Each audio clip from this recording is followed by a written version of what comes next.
Okay, in this video we are doing problem set 75. The problems and a playlist are in the description below. Let's see what the problems have to say. The position of the particle is given by x of t equals t cubed minus 6t squared plus 9t plus 3, where t is between 0 and 4. We want to describe the motion of the particle at t equals 4, time intervals when you're moving to the right, and y. Find the distance traveled by the particle on 0 to 4. All right, so let's see if we can do it. So first things first, we got to find the velocity. And remember, you have to connect velocity to position. So we're going to say that v of t is x prime of t. And then it's just power rule here. So we're going to get 3t squared minus 12t plus 9. Now I need to evaluate this at 4 to figure out if I'm moving to the left or right at that time. So we're going to plug in 4, v of 4. So we get 48, and then minus 48, and then plus 9. So we just get 9, which is greater than 0. So we're definitely moving to the right.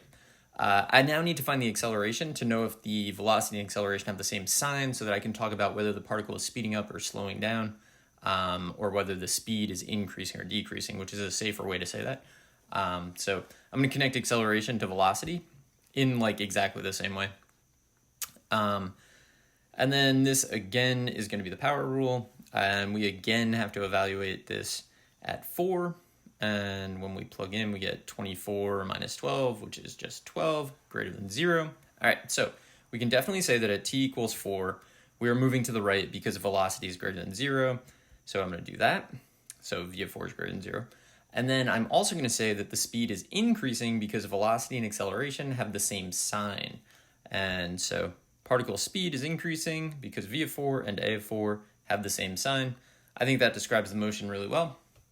So let's look at the next part, which is part B, time intervals in which the particle is moving to the right and y. So we already found the velocity, so I'm just going to kind of import that from the previous part. I do need to factor this, so I'm going to start off by just taking a 3 out. Then I have t squared minus 4t plus 3. And then I need to factor that, so that's going to give me, excuse me, 3, and then t minus 3, t minus 1. I'm going to do a sign chart for v. So remember, you want to label your sign chart, and then you want to put the zeros of the derivative or where the function is discontinuous, but there are none of those here.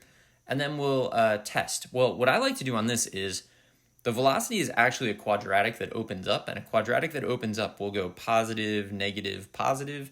And then if we needed the vertex, it would be like halfway between those zeros, so it would be at 2, the average of 1 and 3. Or just take numbers and plug them in. It doesn't really matter. Also, when you're just testing the signs, it doesn't really matter that in the problem you're stuck between 0 and 4. Those are arbitrary constraints. Like you could do anything outside of those based on the equation. It's just in the problem we only care about 0 to 4. So feel free to test like negative a billion, positive a billion. Doesn't make a difference. It's just that when you write up your answer, you only care about 0 to 4. So we want to be moving to the right. Moving to the right means velocity is positive. So we know the answer is 0 to 1 and then 3 to 4. I'm going to include 0 and I'm going to include 4 because velocity is definitely greater than 0 at those points. So that'll be my answer. Particle is moving to the right on 0 to 1 and on 3 to 4 because v of t is greater than 0 there. All right, let's do the third part of this thing. We want to find the distance traveled by the particle on 0 to 4. All right, so the only places you can turn around are where the velocity is 0. And we've already kind of done the work for this. So we know v of t is this. We know v of t is 0 at 1 and 3. I need to now figure out the distance that you traveled on 0 to 1, and then 1 to 3, and then 3 to 4. That's basically what we need to do. But we don't want displacement. We want distance. And so I'm going to throw absolute value around those. So it's the absolute value of x of 1 minus x of 0, plus the absolute value of x of 3 minus x of 1, plus the absolute value of x of 4 minus x of 3. So I could take the time and figure out like which one is bigger and subtract accordingly, but it's just safer to put absolute value around all of them. But now I need to actually calculate these. So I'll need to know the position. And so what I like to do is make a table here, and I'm going to find the position at 0, 1, 3, and 4. I actually didn't use a calculator for this, but I'm not going to walk through finding these. So it's 3, 7, 3, 7, which blew my mind. And I don't know if it should or shouldn't blow my mind. Like those, they're not evenly spaced.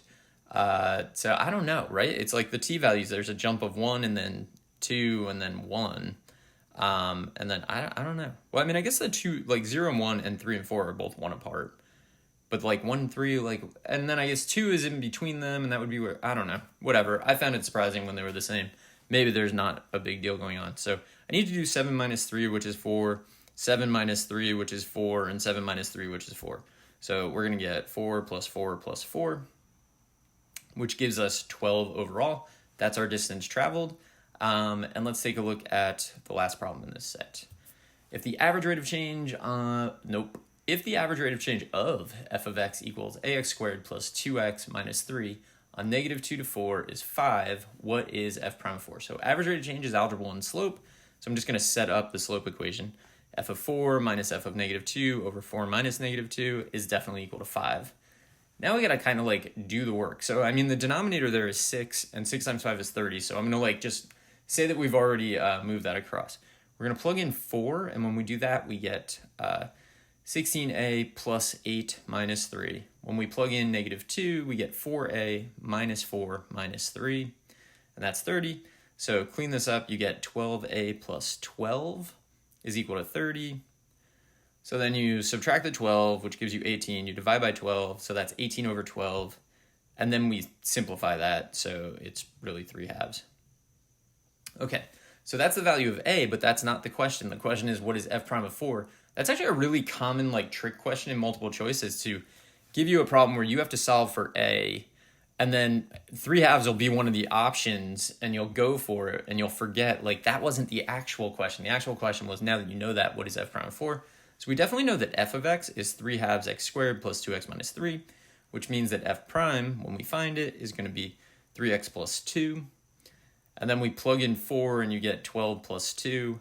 So f prime of 4 is 14. And that's the problem set. So I hope this was helpful, and good luck.